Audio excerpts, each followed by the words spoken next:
بسم الله الرحمن الرحيم. In the name of Allah, the most gracious, the most merciful. Bismillah wa salatu wa salamu ala Rasulillah. Assalamu alaikum wa rahmatullahi wa barakatuh.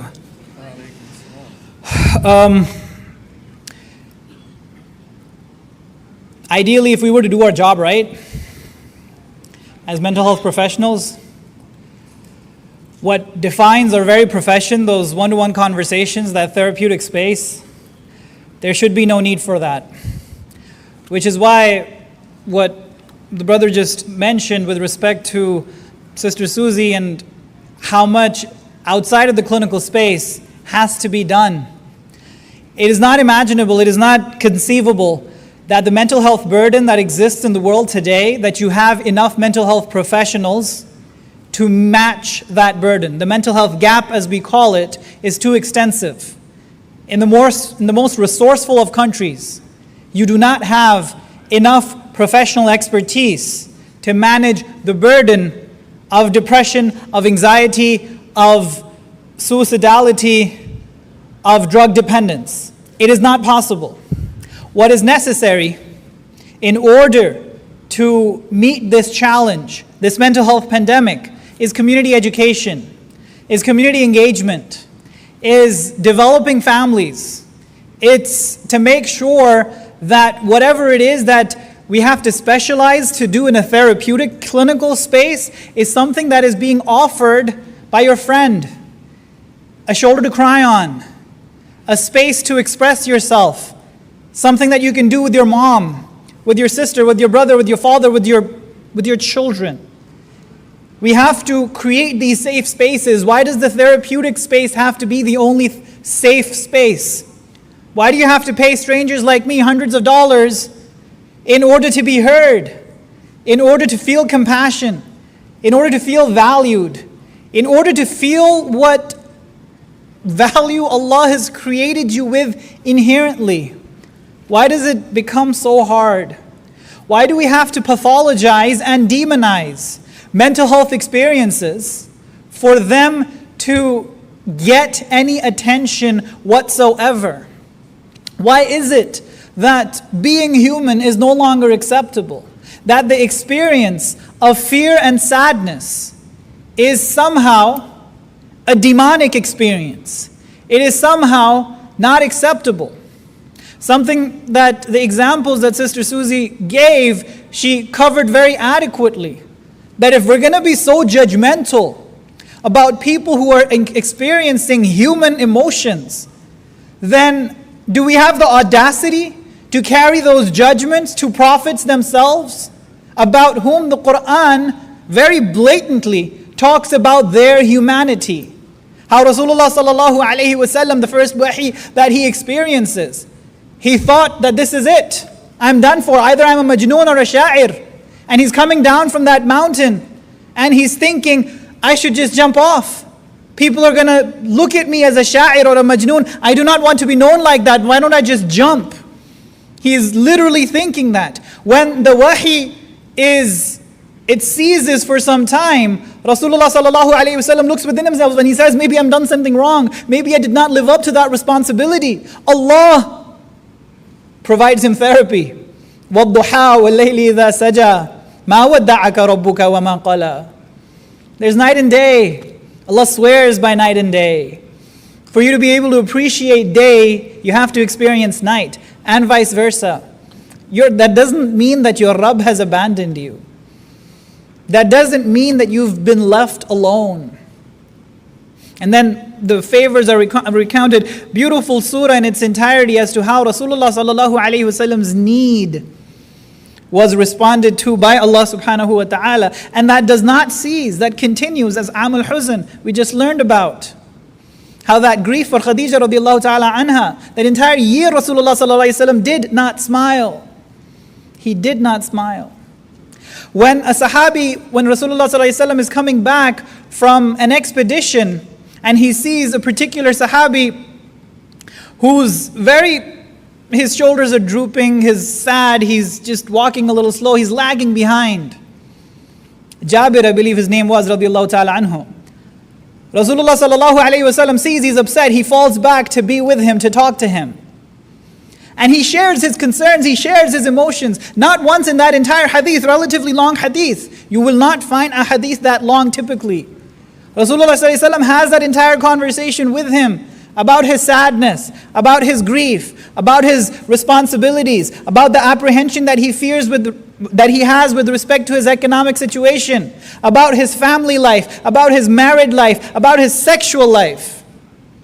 All of these conversations Rasulullah sallallahu alaihi wasallam has with him. Not once does he tell him, you're not praying right. Not once does he tell him your iman is weak. Not once does he tell him any of our typical tropes against people expressing their humanity. He addresses him, he talks to him about all the things that are actually bothering him so he feels better, and he helps him out economically as well. So we see the difference between our attitude and the attitude of the Prophet ﷺ himself, the attitude of the Quran. Repeatedly, you will hardly find a mention of Musa alayhi salam in the Quran without a mention of him being afraid. That Musa alayhi salam, in the very beginning, when he accidentally commits that manslaughter, he has to run away in fear. When Musa alayhi salam is returning, and he gets to talk to Allah himself. مَا تِلْكَ بِيَمِينِكَ يَا مُوسَى. What's in your right hand, O Musa? Culmination of that conversation, he says, قَالَ هِيَ عَسَايَ. It is my staff. أَتَوَكَّوْ عَلَيْهَا وَأَهُشُّ بِهَا عَلَى غَنَمِي وَلِيَ فِيهَا مَآرِبُ أُخْرَى. I lean against it, I hush my animals with it, and it has other benefits for me. Allah says, Alqiha ya Musa. Musa alayhi salam throws it. And then what does he do? He's afraid and he runs away.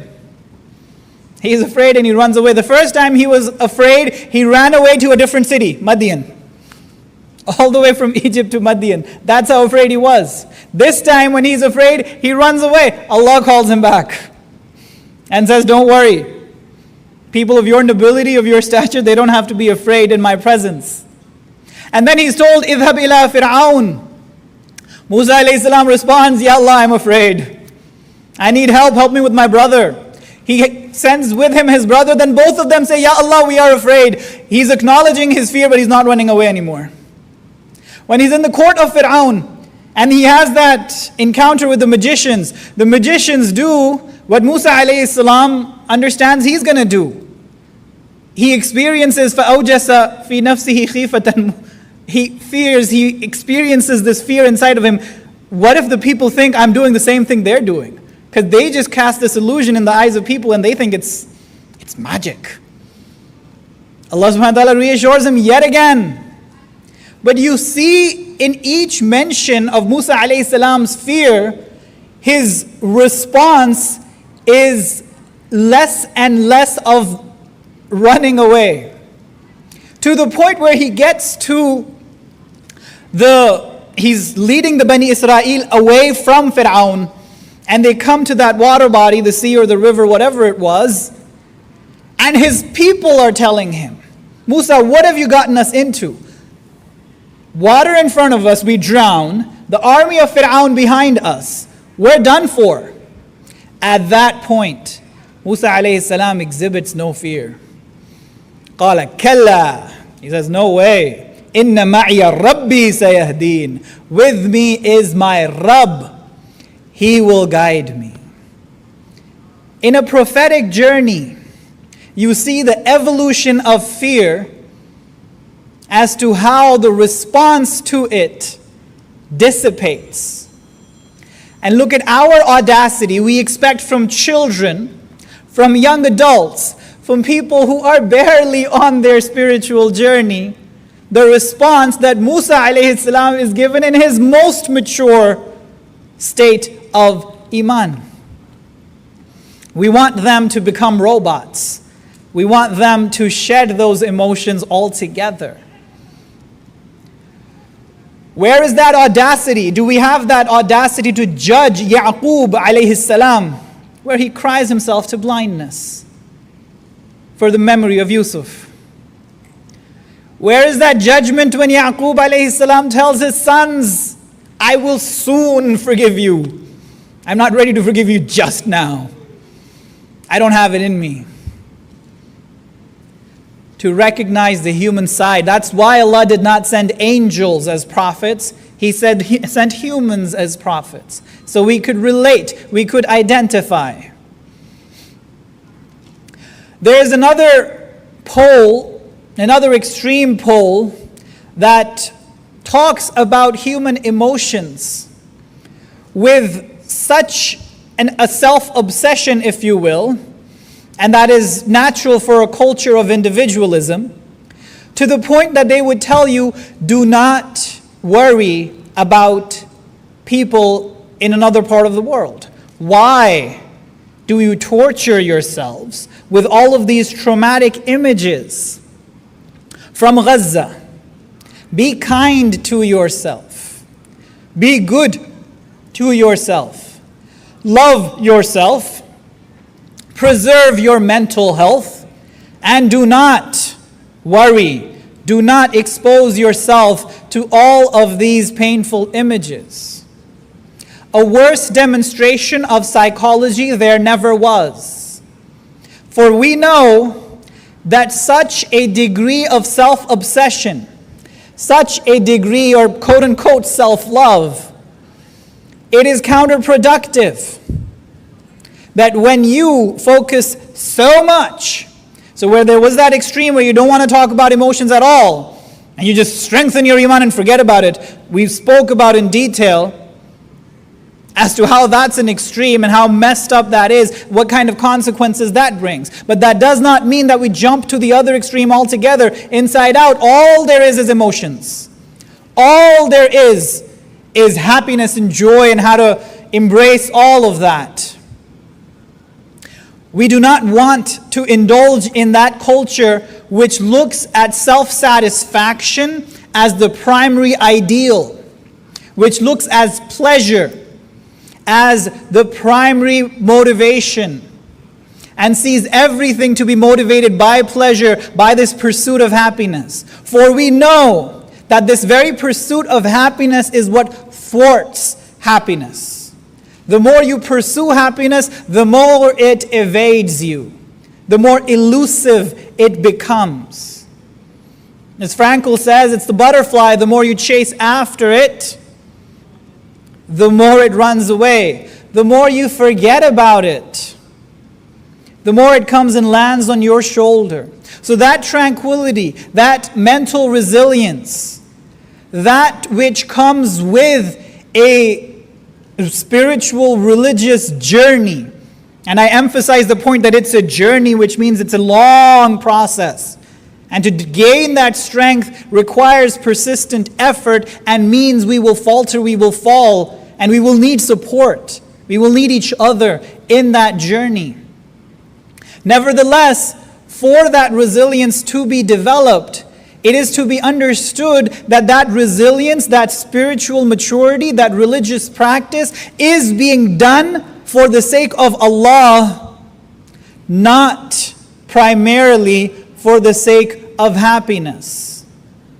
We, following in the individualistic role model, the individualistic pleasure worshipping standard that has been set for us, we make tranquility, peace, happiness as our sales pitch for Islam. We tell people that there's only happiness, the treatment for your depression and anxiety and what have you is in becoming proper Muslim. And when people start practicing and the effects are not coming, you're not proper. What does it mean to be proper? To be like me? No. What we need to fall back on and understand that whatever tranquility, peace, happiness, spirituality, religious practice does bring is a side effect. It cannot be the primary motivation.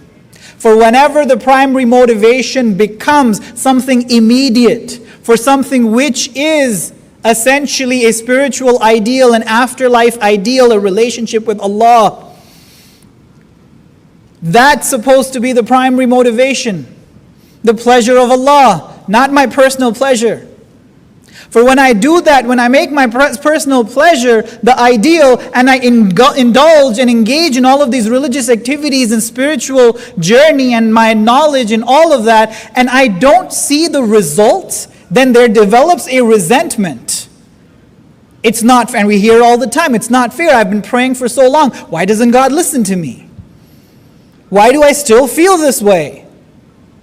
Why am I still depressed? I've been praying. I recite the Quran. Why is it still so hard for me? And it is completely normal, again, for us to turn towards religion for these benefits. The Quran talks about people who, when they're on a ship and they're afraid for their lives, they remember Allah solely. And they don't think about any other deities, even though they're mushrik. But they remember Allah as one. The Quran does not criticize them for that. It's just that may be the reason why you turn to Allah, but then you stay for Allah. Now you've made a bigger commitment. So it may be a very selfish need that brings me to religion and makes me a practicing person, and I start praying and reciting Quran, but then there is something about the Quran and that act of prayer itself that it becomes an end in itself. It's not a means to another personal selfish end. That transition has to have taken place. If that transition does not take place, then there is that risk, as we see in Surah Ahzab, where the people who came and followed Rasulullah sallallahu alaihi wasallam for an immediate, selfish, worldly gain alone and primarily. They said at the instance of Ahzab, where there is incredible fear, where it's really cold, where there's a lot of hunger, Rasulullah sallallahu alaihi wasallam is hungry and tying rocks to his abdomen, subhanAllah, something that we see our brothers and sisters in Gaza reenacting a sunnah that we dread for ourselves when we ask Allah to preserve that we have to reenact something like that, but it is only their resilience and their greatness that they were able to, the capacity that it speaks to, how we look at them and there is this sense of fear, how oblivious we tend to be, and how our test, not as obvious as theirs, and for that reason perhaps far more dangerous, for we're more likely to be heedless. In any case, Rasulullah ﷺ and Sahaba radiallahu ta'ala anhum take to that practice. That's how much pain they're in, that's how much hunger they're in. So a group of hypocrites, the Quran identifies them as such. They complain at that instance, مَا وَعَدَنَ اللَّهُ وَرَسُولُهُ إِلَّا غُرُورًا. Allah and His Messenger did not promise us except a lie. They deceived us. We were promised that we will have the jewels, the treasures of Qaisar and Qisra, of the Roman and Persian emperors. And here, we're not even feeling safe enough to go to the bathroom. What did they enter for? It was something very selfish. In that entry into Islam, the journey, they did not shed that selfish priority. They could not put it on the back seat. It did not remain a side effect. It became the main pursuit. And so this response, which the Quran deems hypocritical, comes around. What did the true believer say in that instance? Also afraid, also in pain.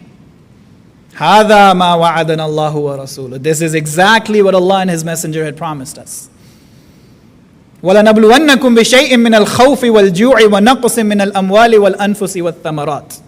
Allah promises people on the path of belief, of iman, that you will be tested, not just with physical loss, but psychological loss as well, with fear and pain.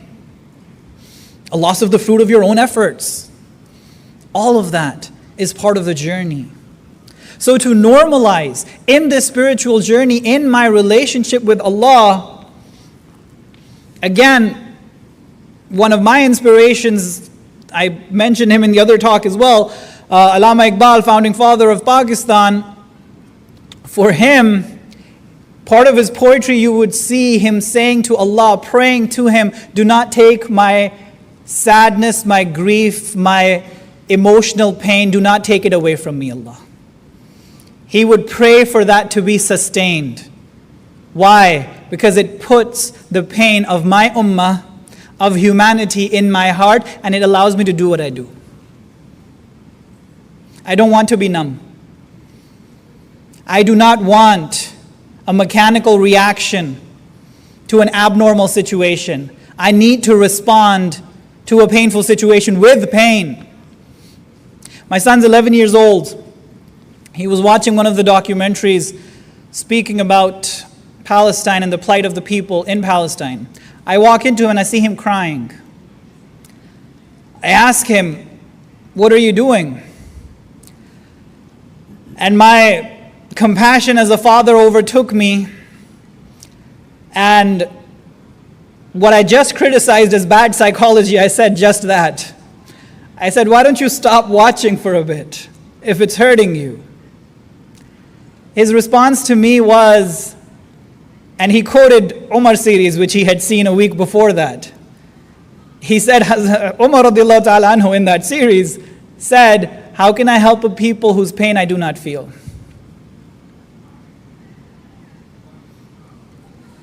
So when we're talking about mental health, we have to have a very nuanced approach to the entire phenomena. Can't demonize it, can't stigmatize it, can't pathologize it. We need to develop a relationship with it. And we see in the example of the prophets, all of them, how there was a relationship, how the address to these mental health issues was more indirect, not a direct way of addressing them. Direct ways usually fail. Our mental health is an index of what's going on in other domains: physical domain, spiritual domain, religious domain, social domain, relational domain. For us to be able to pick up on those signs within us and see where's the fire? This is the fire alarm. Where do I need to act? What is it that I need to do? And if I can't do it, if I don't have it in me, if my fire alarm is so loud that it's not helping me do what I'm supposed to do, it's distracting me from actually finding the fire, I may need some support. Let me ask for it. وآخر دعوانا الحمد لله رب العالمين. إن الله وملائكته يصلون على النبي يا أيها الذين آمنوا صلوا عليه وسلموا تسليما